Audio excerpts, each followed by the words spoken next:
Wait a minute.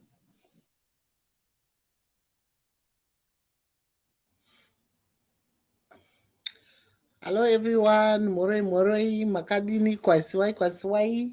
Tasangana kekare in second week. Tichitaura nyaya yenhetembo. Tichitaura rwendo rwemwanakomana jaha rinonzi poet Itai, the founder of Nhetembo TV, Nyanduri. Last week aitiudza kuti ndinyanduri, achitiudza rwendo rwake. Mukomana akaenda kuchikoro akadzidza akaenda kumayunivhesiti.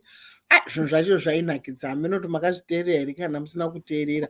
And we were discussing poems ake. Nhasi mustudio medu tina Nyanduri, an author. She's written a book of poetry. She's written a book which is like an autobiography, but it's very, very powerful. It's called Tumors of the Heart. Anonzi Muzvare Chipo Judith Chiware.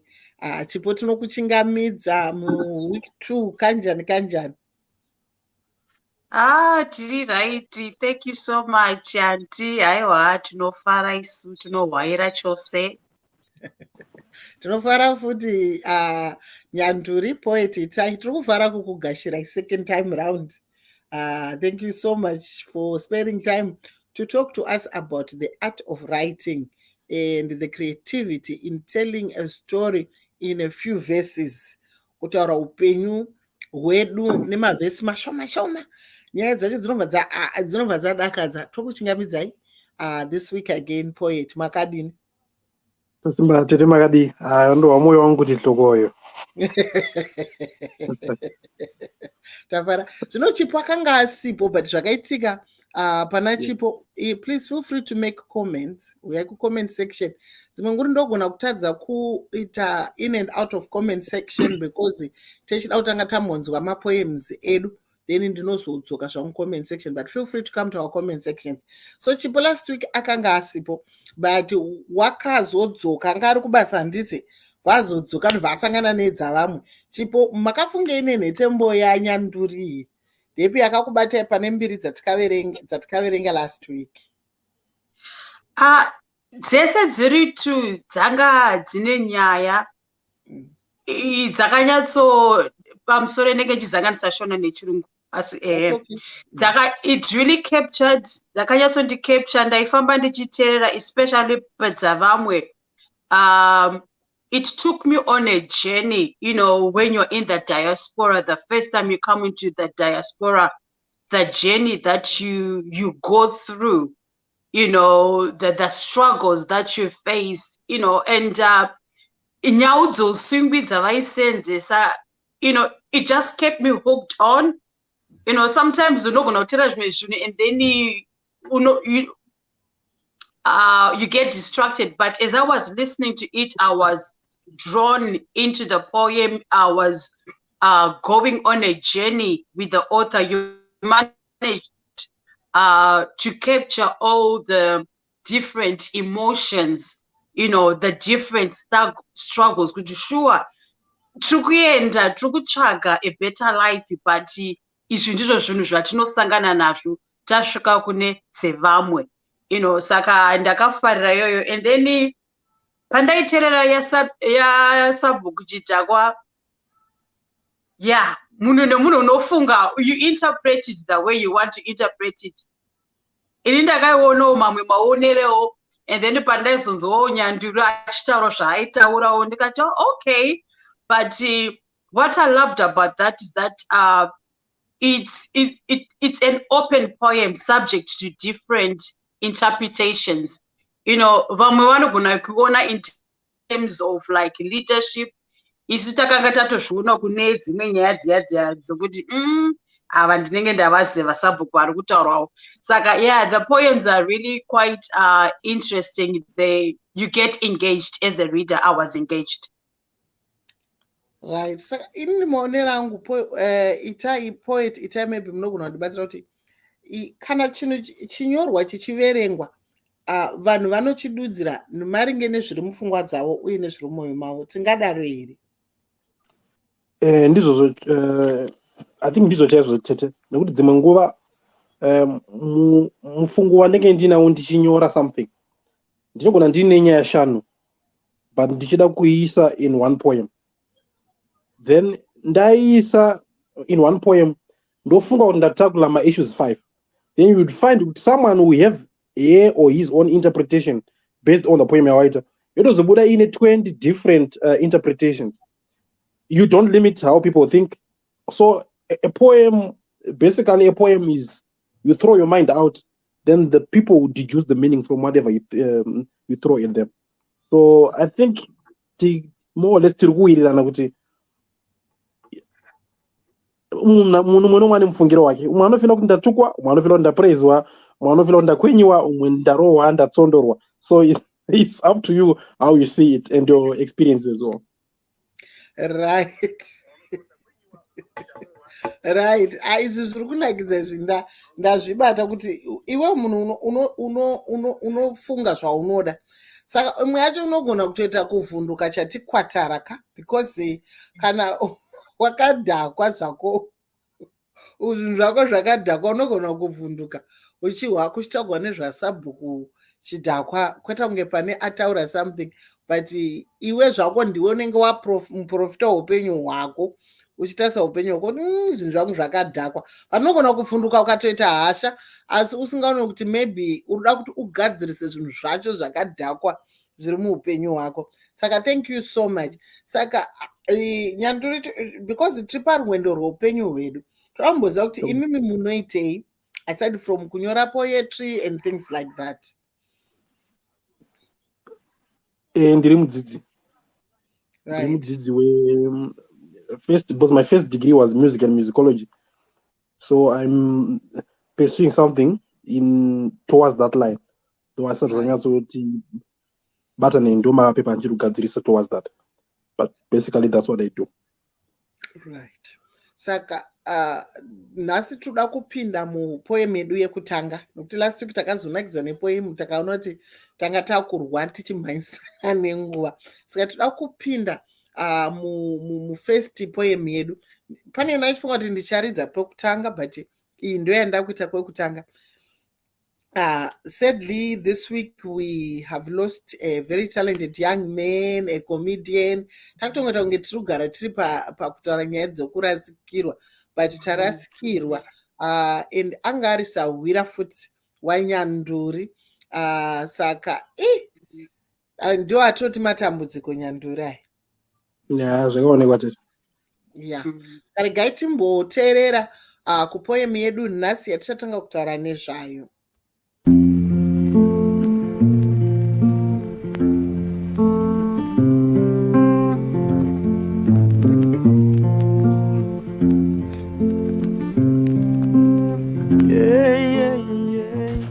Vukuvu ndikafukunura ndikafufunura kagati ndo yakave yedu onekano nesimba ndikasvusvudzigwa goka simba vafambi zvakanaka ndikaninipa wani mazuva akave mavhiki masvondo ikava mwedzi ikave makore roita sedamba asi mudope rezifo rehope ndaramba kupepuka vuiwe wakafukidzira vangu baba nanhasi wakangovafukira jeva havachina asi dodobvunza iwe vhu wawakafukira dai zvairipika kuti adzoke zvokwadi taitsenga yese uye gwamakwenzi vadzoka havo vaudze iwe vhu kuti isu dzavo nhiyo tazokura asi ronda rekusamuka vasipo ibundu panetenete nyama dai varipo nhasi ndaizopinzawo nhare ndoti munodiwa kani baba asi zvangova zvishuvo imi sevamwevo ndaitogwa mifanekidzo ndakavabvumbamira ndoisawo padande mitando remhepo asi iwe vhu wandirambira naiwe vhu ndine mubvunzozve vangu baba vawakabvumbamira bvudzi ravo riri dema kuti harizani radove nemvi kuita chena naiwe kwavari ikoko ndinovimba vadotsanhaira nemudonzvo nekuti magore apindana iwe vhu revupenyu gomo iduruturu mukwidza ine mitserendende ine rukato vangu baba vaizondipa umazano dei vari vapenyu zvombondibata sindombozvishingisa asi kwanasi zvazondikurira baba, vamwe vachipemberavo madzibaba, ini wangu dzangove ndangariro. Atakave tese mazuva baba igomborero risingagwabvurike kana kumbumugwa semhute. Ndakasvima ndikavungura ndikapingura zhira dzose ndikashaya zano.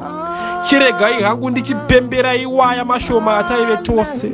Dzamara vhu rakusvipai tombundirana zvakare. Zororai muri gare baba.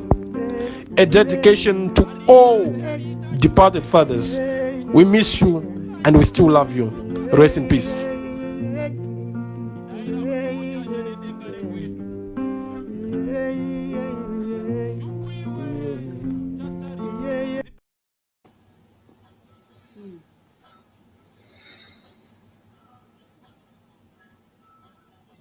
Eish. Zvadzama kaizvi. Poet maifungei pamakanyora nhetembo iri?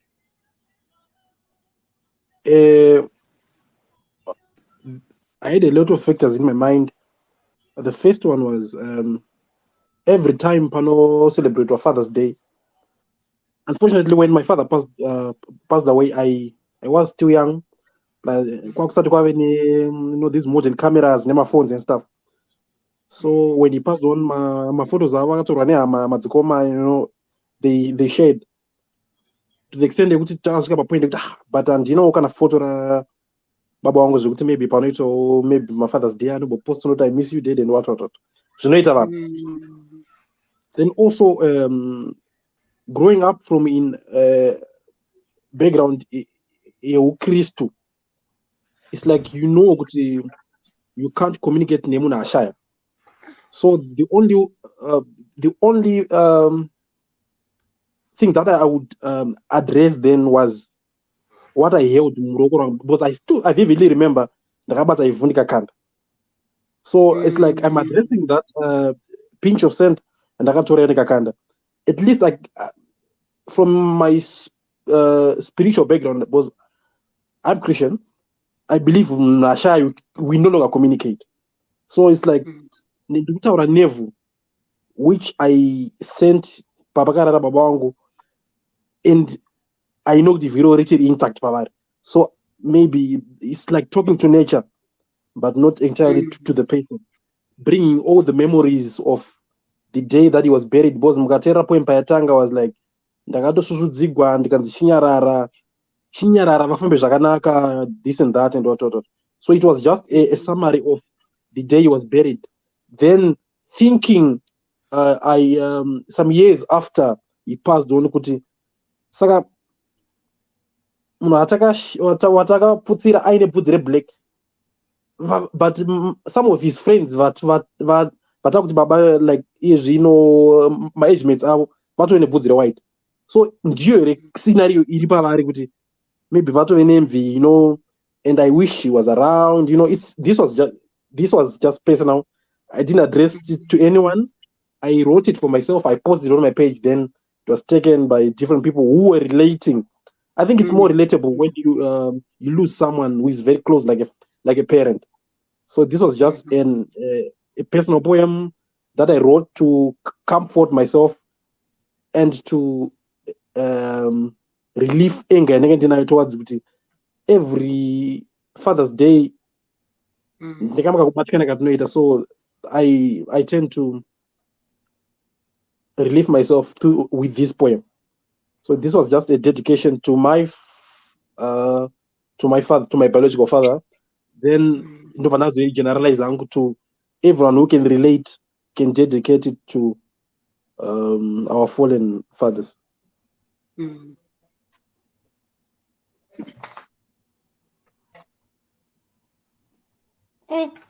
Ndakateerera zvadzika chipo. What's your take, my dear? Yeah, and zvamatara kuti tichiteerera poem ikai, everybody can relate to it. Everybody at one point zvakarasikirwa nemunhu ari pedyo navo. And you said something, you wanted kuti the anger, it was a way yokuti maireleasa anger yenyu. And quoting back from what you were saying last time, kuti muri chigubhu. And sometimes kana munhu washayikirwa all sorts of things, ndangariro dzakawanda dzinopinda mupfungwa dzako, anger, sadness, and sechigubhu, you to find a way of releasing those emotions. And that poem captured the emotions dzinowanikwa nemunhu kana ashayikirwa nemudikani nehama dzepedyo pedyo.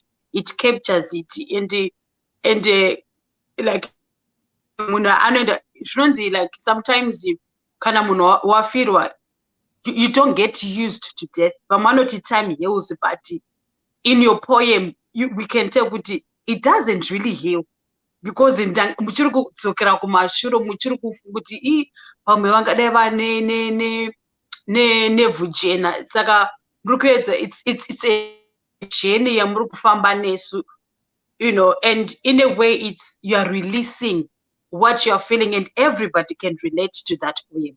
Everybody, whether kuti ndibaba ndamai, but chinenge chiri chishuviro chandaona kuti unenge uchingosva kuti pamwe vangadai vazodai, pamwe zvingadai zvazodai. It's a very deep poem.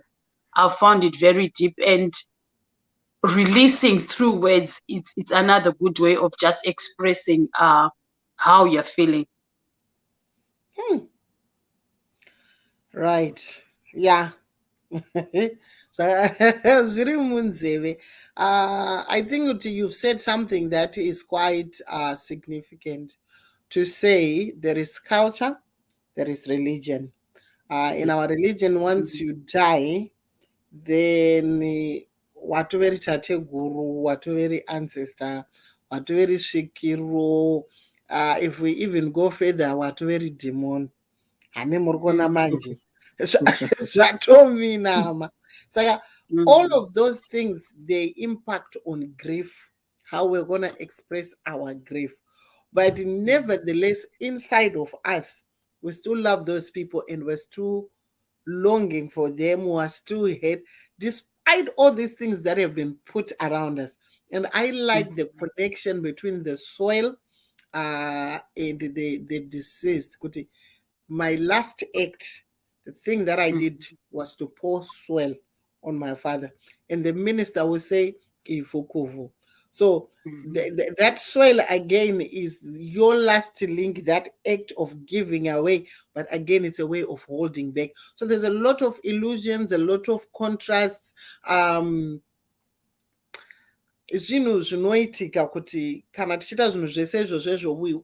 we go through life and we don't think of them, but you have captured them. And it's like an image. It's an image that you have put across someone who is mourning, someone who is crying, then someone who's walked away from the graveside, but again is wondering, maybe you are the one who can talk to me in Timothy. But Bongo very say, Vani white development. But obviously we know that all those things are not there, but because we are longing for that departed person. So I think in a way we have broken the barrier where we are saying we don't talk about it, but we have talked about it. We have talked about it. Then also, if you realize the way I put it across, ndakaisa as a way of tsamba. Itsamba, like it's a letter that I dedicated to. It's a letter that I wrote to Ivu. Kuti ndiwakaminya baba wangu anditi. Uri waminya baba wangu, I'm blaming you for what you did. But okay, let's just meet halfway. Uti come photo ungondiudza kuti everything is fine. Because ndiwo now. So if everything is fine, just give me that hope. Right, don't worry. And I'm blaming you, but at least I want an answer from you. Just give me, false hope, if there is false hope. You can go to his those repo and those and stuff. So it was. This is one of my favorite poems actually.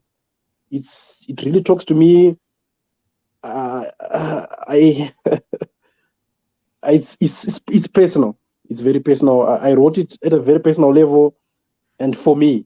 So it's not one of those things that I wrote for that I write for whoever and for these situations. But this one talks to me directly, and I use it here and there to comfort myself when things go bad. You know, as a boy, you miss a father, the advice and whatever. So there's times that we wish, like, I wish this old man was here. Maybe it doesn't want to. So it's one thing. It's one poem that really talks to me deeply. Well, I think And it's also really, sorry, it's also really soothing. Like you said, it's personal to you.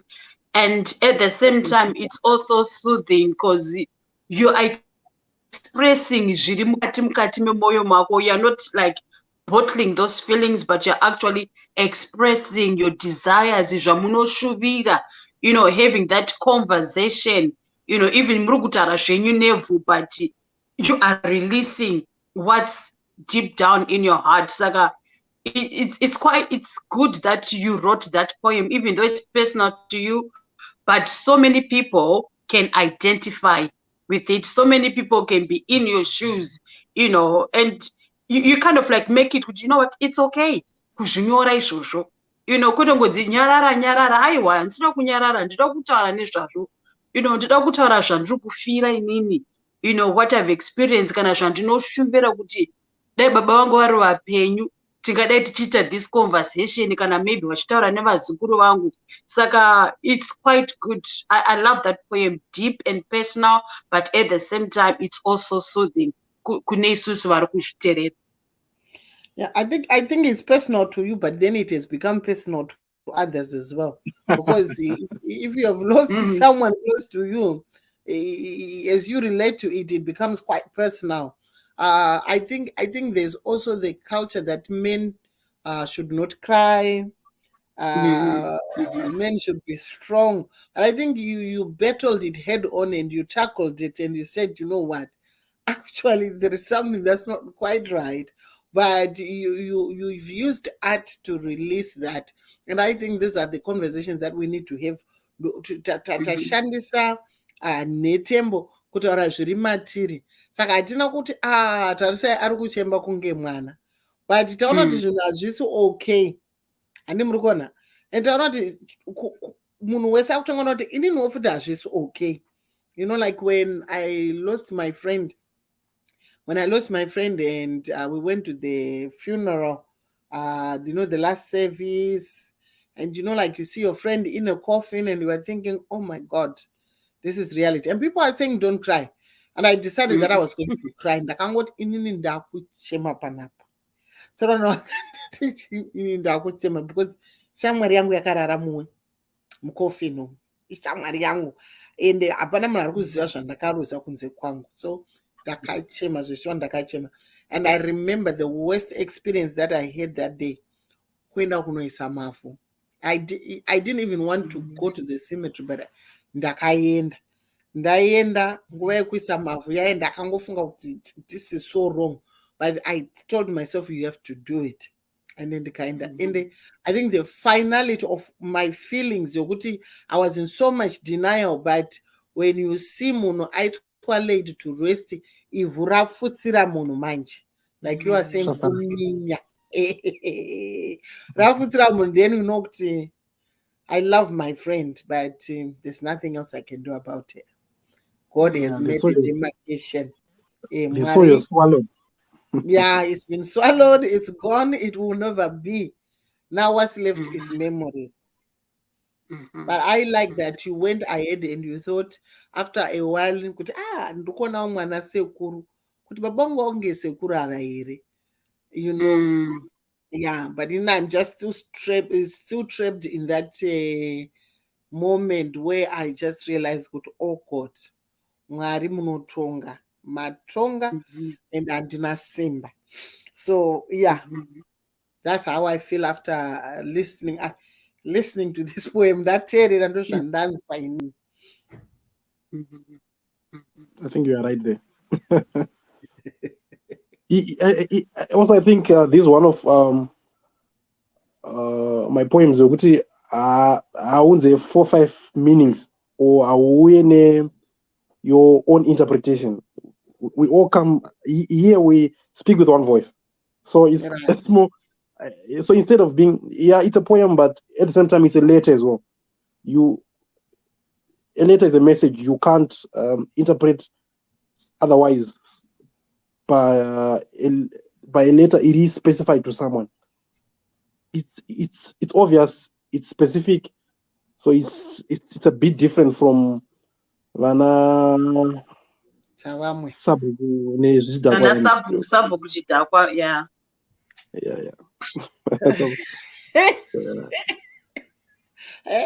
I think sabu kuchidhakwa yakanyanya. Yeah. Saka, this is a very deep poem. Poem yakadzika. Ndofunga kuti maybe patinoita Father's Day tofanirwa kumboishare futi tichiisa uko, because pane vamwe vanenge vasina.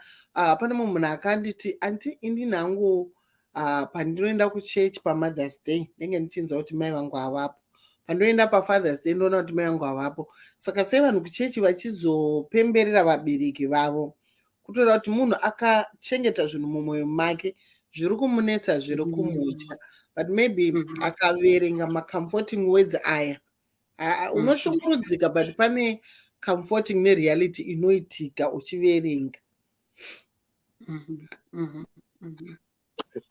Ende kungoadopta kaculture kokuti zvinenge zvichikurwadza, if you release it ukazvinyora, like you said, ndangariro, even kuti manga musina mapictures ababa venyu, zvinhu zvaikubatai kuti I want kuti babangu vanga vakaita sei, even vanhu vachisa mapicture avo and stuff like that.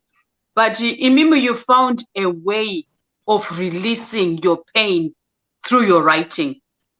And I think tikango adoptoka culture ikako kokuti kana wafirwa usachengeta zvinhu mumwoyo mako, but release it, zvinyore, zvitaure, ita nhetembo, but the most important thing is zviburitse. I think zvinhu zvinobatsira izvozvo. Yeah, I find kuti vanhu vazhinji vandakasangana navo vanodhila neloss, ndinongoudza kuti kana pfungwa dzawandisa, tora bepa unyore pasi zvauri kunzwa, chingozvinyora. And ndakaona kuti vanhu vazhinji vandakafamba navo rwendo irworwo vakaita kakudzikama kavainako, because anozviburitsa odzoka mumashure ozviverenga, ona kuti zvinhu zvanga achifunga zvabuda, because hazvisi zvinhu zvese zvatinogona kutaura nezvazvo apa. Togona kutarisa kuti baba is someone very close to us, saka it can be anyone who is close to us. Unogona kunge wakafirwa nemurume chai, handi muri kuona kuda watori musecond marriage, kuti usinyatsotsanangura musecond marriage wako kuti hainyasobudi tangotiwo tingotaura. Handiti muri kuona kuti pane zvinhu zvinosanganikwa nazvo zvokuti hatigoni kuti tizvitaure, asi kana tichinyora pasi tinoburitsa zviri matiri. Shungu dziya hadzichagari matiri dzichiita maronda, asi dzave panze. And I like the fact that pamakapedza kuinyora vanhu vakawanda vakauya vakaitora vakuchishandisa ivo, because it's no longer about you, it's about the reality of loss, kuti tiri kusangana neloss asi dzimwe nguva hatigoni kuzvitsanangura.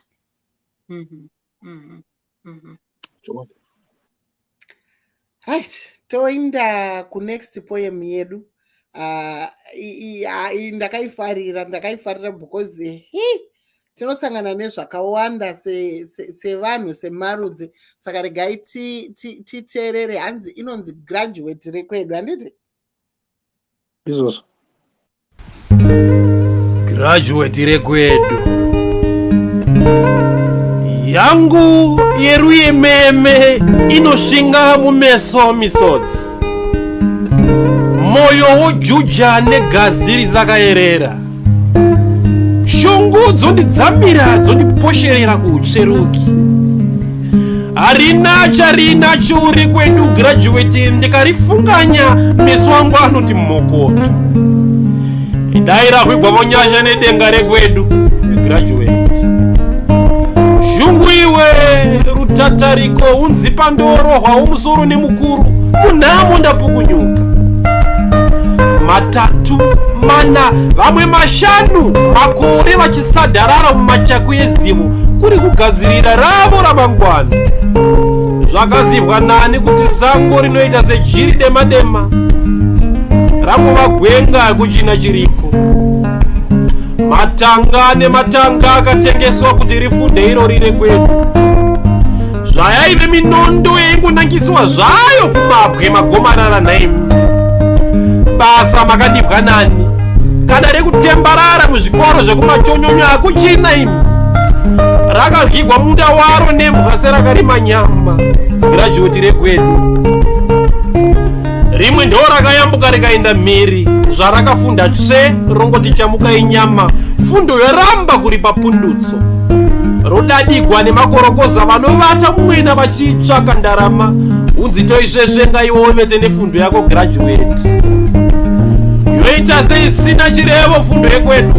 Kuva nayo kana kusava nayo haashuma hapachina. Takaiposherera papi naimi. Rakare diploma nedigiri zvokwadira idova passport yekupunyuka kubudamo munhamo. Iye zvino kuridengezera inokushura uinaro digiri zvotoshaya kana zvimo.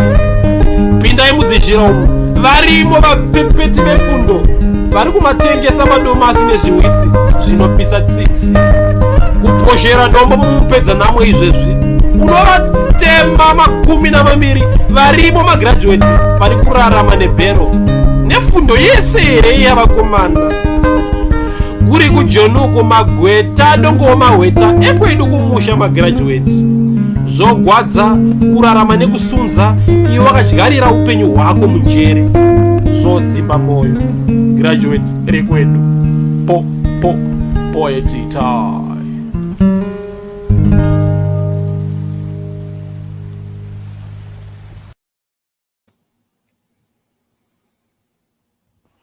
Yowe. Takubatwa ka.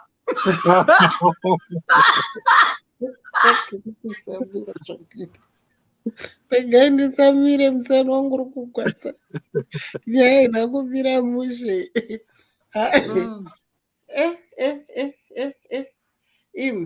Itai.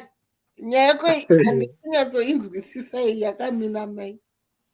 Hanzi kwamupedzana mukapotsera dombo unogona kurova mangani. 50-60 magati.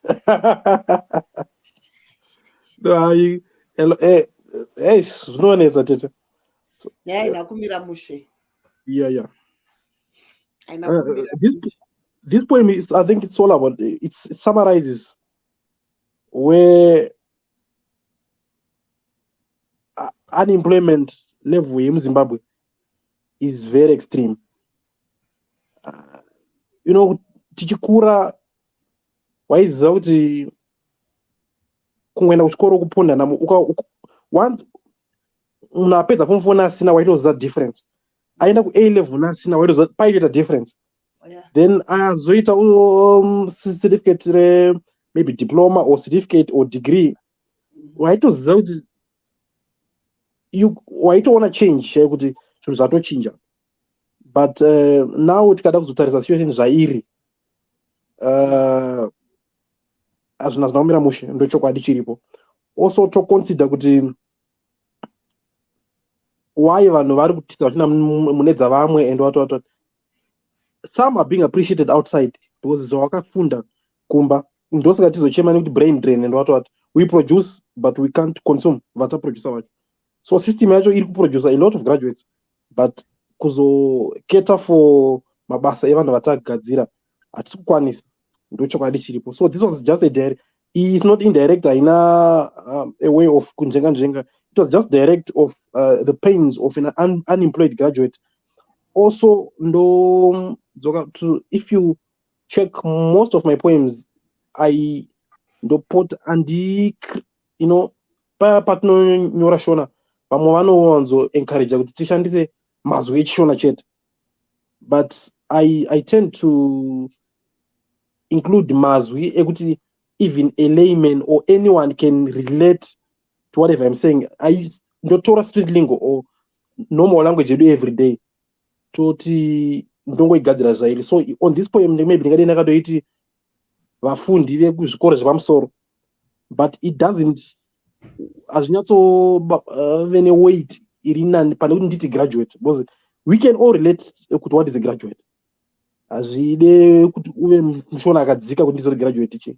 So it was just graduate rekwedu zvakariomera, rinotora 4-5 years, mbudzi dzichitengeswa, mombe, even nemaboa gotsi anotengeswa kuti vanhu vaende kuchikoro. So it find kuti totengesa zvakaita seizvozvo, zvimwe zvikoshwa zvedu, kutengeserwa mota, dzimba kuti ufunde, then wapedza kufunda wouya kuti ndine nzara pamba, futi pawaibuda zvese izvozvo.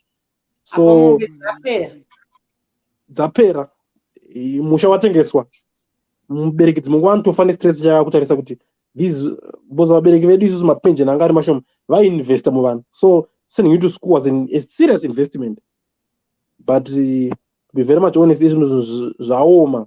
Also taking this from a perspective, I was a school teacher ku Zimbabwe. You'd find kuti kuencourage mwana chaiko kuti chikoro, enda kuchikoro, farira chikoro, if you study this unozova chakati, he would simply refer you kuti a guy who is teaching me computers is an actual scientist.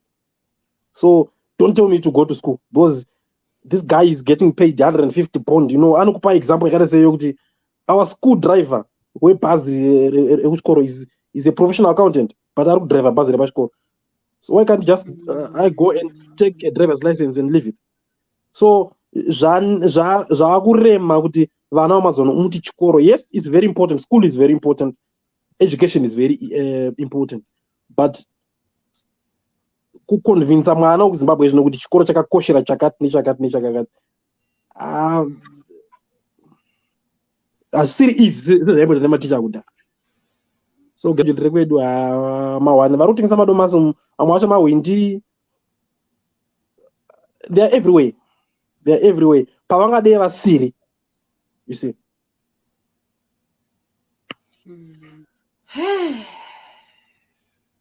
Yeah, it's really sad because that poem it's portraying the realities of life, kuti ndo zvazviri.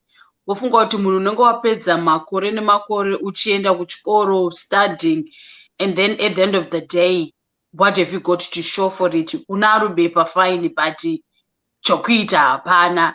Saka inotoshatirisa futi ukanyanyoteerera because ukafunda kumana. Saka ndo zvandakafirira kuendere kuchikoro, ndopesa ndakutengesa matomatisi and stuff like that. And isusu vamwe takaenda kuchikoro wazouya kudiaspora, but zvawakadzidza zvacho handizvo zvauri kuita.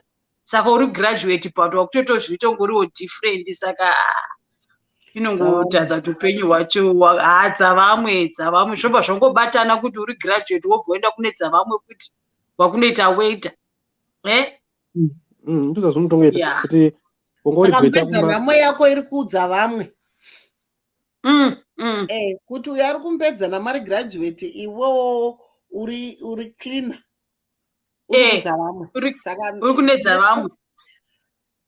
Plus also mpedza namo is just an example of a place where people hustle. It's just a symbol of where people hustle. So it's not entirely kuti zvemabhero chete. Pese pari kuhasiliwa nevanhu kuZimbabwe, pari kungwavhiwa ukakanda dombo unotema 10 magraduate. Chero paCopacabana paya pane mawindi unomatema chete. Ukaenda everywhere you go, kumakorokoza ariko. So you find kuti zvakaoma. Yeah, so you have archived manyora history, my footsteps my footprints history. Mamirira zvakaita zviro, mamirira zvakaita ndo zvazviri, zvakatodero, maityiro acho akatodero. I saw the journey, I saw the hope in the parents. Ndaona tariro iri muvabereki, tichiteerera tachiona tariro nyari mumubereki, mubereki achikusha, achitengesa zvanga ainazvo, achiti zvichida upenyu hwedu huchasanduka. And the change yaveko kuti zvokwadi kare graduate maitongoziva kuti hama yedu ikagraduata musha wese zvenyu zvatoita zvaringana. But iko zvino ndo mamiriro azvakaita, ende kuti mwana ari kudzoka pamba achigara achitanga kupiwa pane toothbrush, achitanga kupiwa pane colgate, achipiwa chokudya, mubereki achiona kuti awana sipo yekugezesa mwana waakambokushira zvinhu zvese izvi. And I have dealt with parents vari kuchema kuti mwana akangoramba chikoro panzira. Indototi uyu mwana unoramba chikoro sezvo ane muri kuona manje tunyaradza nedu sana mai chichichi, but pfungwa dzakuri kuti asi uyu ibenzi uyu pandakona kuti sei atona kuti ganingwenda ndinohasla ndisazvitambisire nguva yangu, let me become a hustler. dzimwe nguva anenge ane tangible reason yekuti anoziva tete vakabva kuzimbabwe vari chartered accountant, vakazvikwirira ndege yavo vakaenda kuchanduku vanyamukuta. So ikandingoita kanyamukuta ndiavoid the process yekumbotambisa 6 years ndichimbodzidza zvimwe zviri unnecessary, because if I know kuti destiny yangu iri apa, but kana zvina zvazvichandipa, because at the end of the day ukada kutarisa vana vakawanda zvino hope chaiyo kumba, hope chaiyo yekuti varambe vari kumba hapana.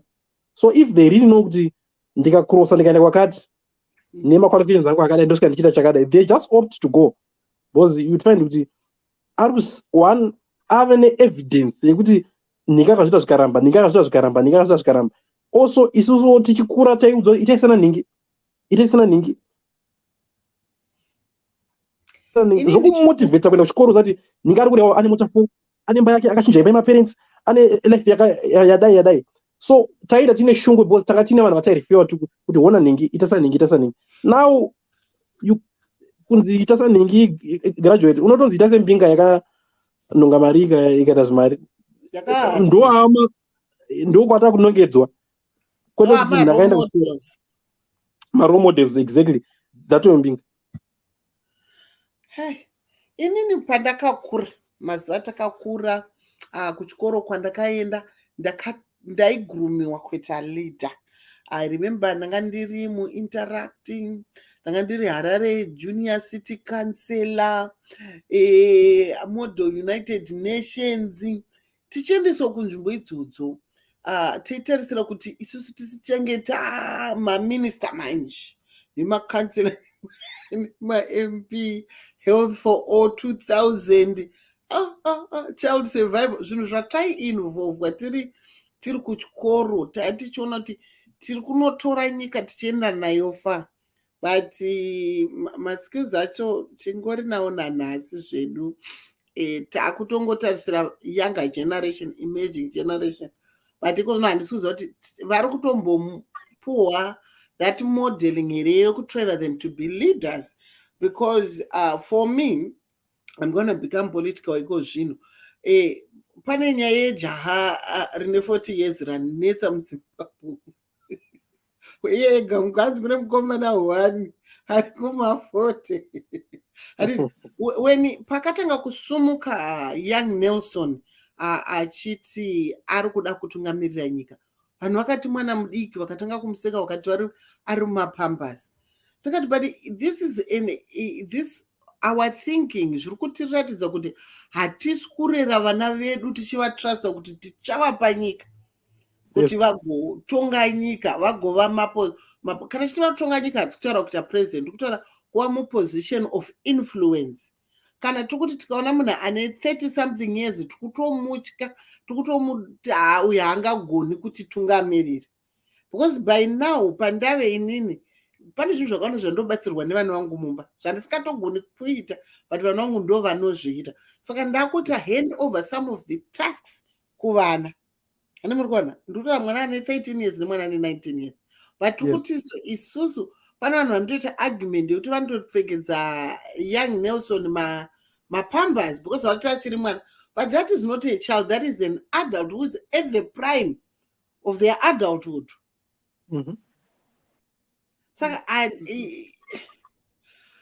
hatizoti culture yedu zvimwe zviri embedded muculture futi, muziva zvimwe zviri embedded muculture yekuti the most senior ndiye anofanirwa kutaura, imi mese makateerera, but being the senior hazviri kuti ndiwo newisdom.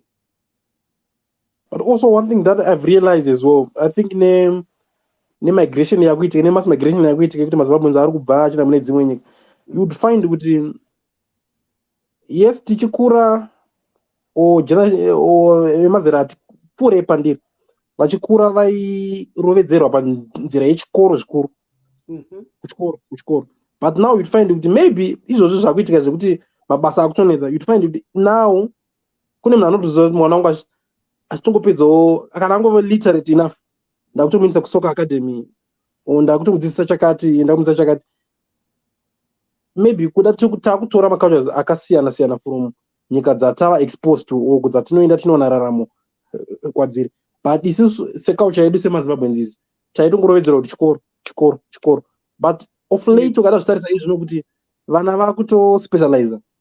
Kuno mwana anotokudza kuti as intelligent as he is, achitongopedza anokudza kuti I'm focusing much on cricket, I'm doing modeling as a profession. Because you find kuti wainzi chero uri model chero chiridza gitare 8 degree, tanga waita degree chakati, oenda ku teachers college first, you see, waenda ku polytech, wava artisan, then chida zvawo kuda kuzoita, you find kuti example vanhu vakaita sada Leonard Jakata, they are artisans but he's a musician. So munhu aitotanga chibelief chatakarovedzerwa matiri kuti ngatange tazodzidza towana basa rozocomplementa whatever I want to do in life. But now I think graduate rekwedu iri risina zvariri kuita, takutongo investa much into what I want to achieve muupenyu, because zvinhu zvacho kana uri webhora chienda kubhora. You know what, you said something kuti I think culture yedu makuriro atakaita kuti our minds were programmed kuti ukaenda kuchikoro uchagraduata and then woenda kubasa, but hapana akatidzidzisa kuti aiwa isusu we can actually create jobs for others. We don't have to be educated to be employed. Hapana akativhurofungwa kuti no, uri kuacquire knowledge but use that knowledge as well to create or to empower yourself rather than to wait for somebody to give you a job. Saka isusu tangonzi enda kuchikoro wobva woita doctor, wobva woita teacher, tiri kumira kuemployiwa neumwe munhu kwakamboti etakadzidziswa kuti aiwa iwe unokwanisawo kutogadzira basa rokuti vanhu vanotouya vachikushandirawo. Saka it's all about also culture kakaprograma musoro medu kuti verenga woenda kubasa. But I tend to disagree papa kuti tingati yes iculture yakainstiliwa matiri handiti, but the education system, the model of the system, the model of the whole education sector iri kuti allow here tifunge outside that box, or the curriculum is structured kuti titova ma-employees, because you'd find kuti we are modeled is to the be curriculum the curriculum or whatever iri not model tizati ndichipedza chakati ndinofanira kunyora CV ndotsvaga basa. So you'd find kuti tikada kuzvirasira kuculture kuti eZimbabweans, this is what we are accustomed to, toda tichirasika futi, but system yacho iri system inotongoti sundira ikoko kuti ati totsvaga basa, because you find kuti pane certain age muupenyu kuti munhu wese anotanga kubvunza kuti ndopa example iri a bit off from what we are discussing. Musikana ari kuma 31 32 anotonyara kupfuura pahamo, because unongobvunza ko mucharoorwa rini. So isuwo semaZimbabweans tine imwe age yekunzi wakushanda here. So even isu tacho takaenda kuna dzavamwe, you'd find kuti mibvunzo yacho yete ndingobvunza chero wasvika even a week or 2 weeks after wasvika kwawakaenda ikoko Yeah. wakawana basa. Why are we not accustomed to ask kuti waane company here or waane vashandi vakani?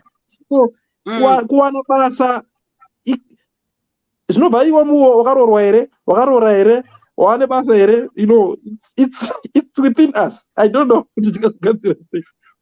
I think then it dates back to colonialization. Because we were colonized. Our mindset was raised like that. I like what Deborah Kwenda said, that the mindset, you know, that could change. And I like what you said, poet Itai kuti chero kana vabereki vedu vachitivhunza, but now we are now needing to think outside the box. So maybe pressure yakauya yakanaka kuti people are now thinking outside the box. Ini ndinoshanda nevanhu vanobva kunana India. Ani muri kunzwa? Pabasa pangu pakaemployiwa ndofunga hundreds emanesi akabva ikoko.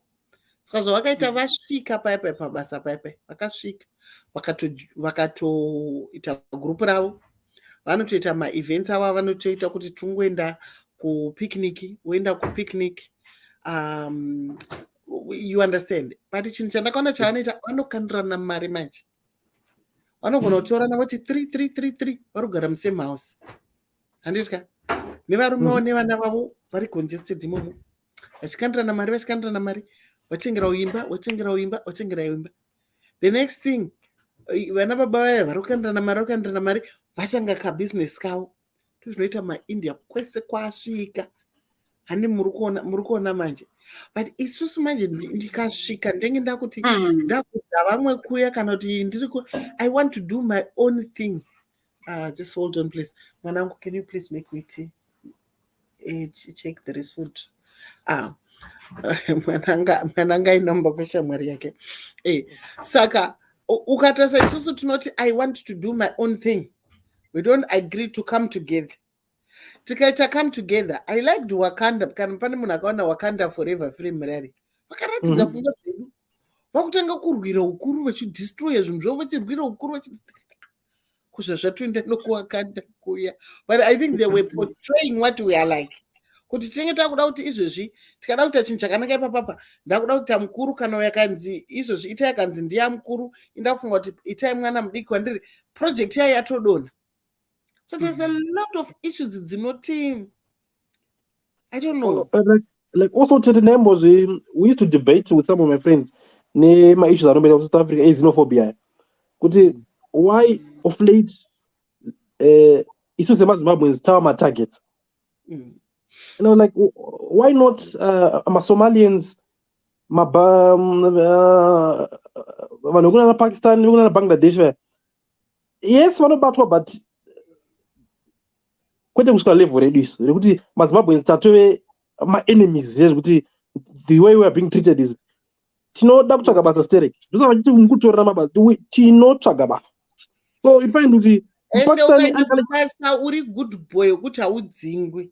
Yes, so takatomodhelewa zvokuti muclass muna group leader anonyora munhu anonetsa, so wakatoisirwa discipline uri grade 1, kubva pagroup muclass muna class monitor, pachikoro pana prefect anokumonitor. So we instill that discipline that ndofanira kubehave, ndabehave ndikawana salary inofanira kupedza mwedzi inoda, so that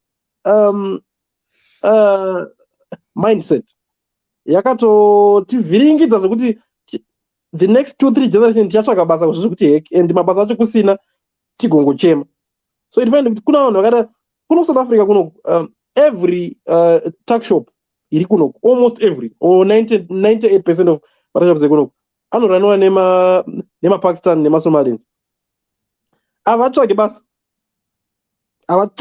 Musomali anoshanda anogadzira phone, ndo basa raanoshanda iro mushop make.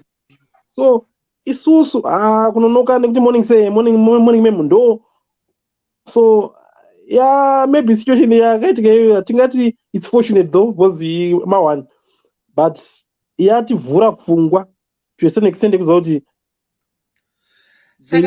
could we say, like for instance, zvakatagwa navamakandiwa paipa tikati vamakandiwa kuti to a point vanga vari right zvavo, Thank you so much, Deborah Kwenda, for your contributions. You can join us on one of our programs. Inbox me if you are interested. You are raising very interesting points, and indeed these are some of our issues. But ngati here vamakandiwa zvavakataura paya paya vanga vari right, but hatidedi to make it about makandiwa, but we just want to talk the fact, the point that he said that ideally the government is not the one that should be creating jobs for us. Ndimobvunza chete ini ndikaita vana vangu 500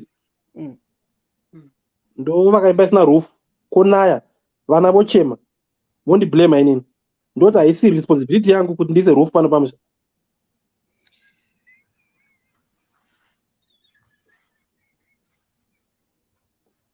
All right. Pakajeka. Pakajeka. But ndandifunga kuti kana if we as citizens, if we take it upon ourselves to hi beautiful, hi sweetie, he was wrong by all right. He was. Yeah, but it didn't just draw from the fact that if we are doing my projects, then we are creating jobs for ourselves. And we can't have 14 million entrepreneurs in a country. That's very impossible. So then secondly, yes. Then secondly, why do we have to create my concepts anosuta failure ya umwe vanhu? Kana zviri normal kwese kune dzavamoko zvofanira kuti abnormal kwedu sei? There are workers everywhere. So let's not normalize zvinhu abnormal. He was totally wrong. And no, but I don't think it's normalizing, but it's also challenging us not to depend on the government so much. We as well need to learn to think outside the box. We need to find solutions. The solution from one person or whatever, or those in power. Isusu tinofana kutsvaka our own solution. Because tikangoita generation yongoti tikukomirira kuti zvikreatwe aiwaka. No, we have to break that mold. But tikatarisa kuti ndeipi inasanabudza nyika inoti haisi responsibility yegovernment kuti tisatsa pano maba. Government inotopinda pamahwani zvoti yes. I agree with you because kuno unemployment painongokwira chete government inenge iri pawa inochiona. Even here in South Africa it's one of the 3 points. Inyaya kuti vanhu vasina basa. Vana ndokaona vakuti mazombe aticharenew mapermits atichadi they know kuzoti vanhu vangoshanda ava zvese zvinopinda muorder. So hatingadi kunyeperana kuti chakati ndiri baba vemusha handiti vana vofa nenzara vocomplain ndoti haisi responsibility yangu endai munorima uko endai munoti chakati tinokodzoka kuchikacho chedu cheudzvanyere kuti munanoita madzimai 16 kuti vakwanise kurima kuti vafidhe mhuri yaari kunotsvaga iye. So as the head, the government is the head of the nation, they must spearhead policies anoita kuti vanhu vaende kubasa vanhu vasasteneke ochibhadhara vamwe. Kune dzimwe nyika dzekuti kana usingashande government yacho ndiyo iri kubhadhara vanhu kuti vawane upfu nemafuta at least. Benefits ndizvozvo. So okay, you don't have to take this responsibility. People are not working fine, you're not giving them anyway like anything. Pane imwe futi poima rakambonyora mheno tikazosakana nemukati inonzi vendor rekwedu. Hakuna vendor rinoharasiwa sevendor worldwide sevendor rekwedu. Roti kanzuru, roti mupurisa, roti everywhere rechingodzingirika. So you find things like this. Unoita entrepreneur sei pakadaro. Exactly. The environment yacho inotituma here kuti entrepreneur. Also hatingaiti nyika ine entrepreneur 10 million wakomana azviti. Hakuna zvakadaro. Tokazara mafoni tese. This has been a very interesting conversation. Tikatarisa beyond the poem. Poem is a few verses. Tikatarisa mapoem akanyorwa angari few verses. Ukatotarisa maybe kana kari ka booklet katukutuku. But ukadzikisa pfungwa manje, you see how rich it is. Tarisa nyaya dzataburitsa pano dzatataura pano. Saka 1 hour yedu yakwana. Tandakizo zvokunakidzwa zviya. Today Mr. Zumbunu was away, hoping next week tinge tiripo. Tiri kufamba Rwendo naNyanduri. Nyanduri ane mapoems ake aakanyora Itai atakateerera. Last week taiteerera imwe inonzi Dzavamwe, which talks about the immigrants, the other nations and what other nations are like and things like that. Then Chisabhuku Chidhakwa, asi nhasi tataura nezvagraduate rekwedu uye tsamba yakanyorwa kuvhu in respect and memory and tribute to a departed father. Saka next week tinouya nedzimwe hadziperi zvokumhanya poems dzaNyanduri asi manzwa matopics atataura. If you missed last week's program, go and catch up. It's really interesting, it's insightful, it is healing. Sometimes some things is just acknowledging that they exist and it does healing to your heart. You don't even need to be given a solution. Just listening, something, therapy just happens. Chipo, what do you want to say before we close? Aiwa, ndiri kufarira madiscussions ari kubuditswa napoeti wedu, and next week tinenge tichikakavadzana tichida kuona kuti tozvifambisa sei, but ngatirambei tichinyora. Nyanduri, rambai muchibuditsa nhetembo dzakati toona kuti tingapatsanura sei. Ndichiri kuentrepreneur asi. Dzimwe nyaya dzavo, mamwe mapoems avo anowanikwa patv channel yavo inonzi Nhetembo TV. Nhetembo TV. Zvimwe zvacho tichauya, ndoda kumbobata imwe yerudo so iriko iri kare ndiri kupisapisa, but regai timbofamba tichidaro. Hameno nerwendo rwaNyanduri tichasvika kupi.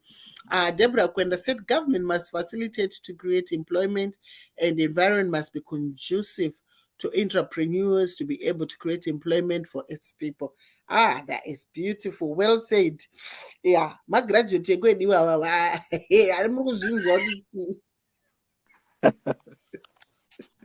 I hope asma we talk Johnny. No. Graduate, I'm not business people. I'm joking. Deborah Kwenda, thank you so much for your contribution. If you want to come to our program, come. We have interesting conversations. Pfungwa dzedu tinenge tichibengenutsa pfungwa.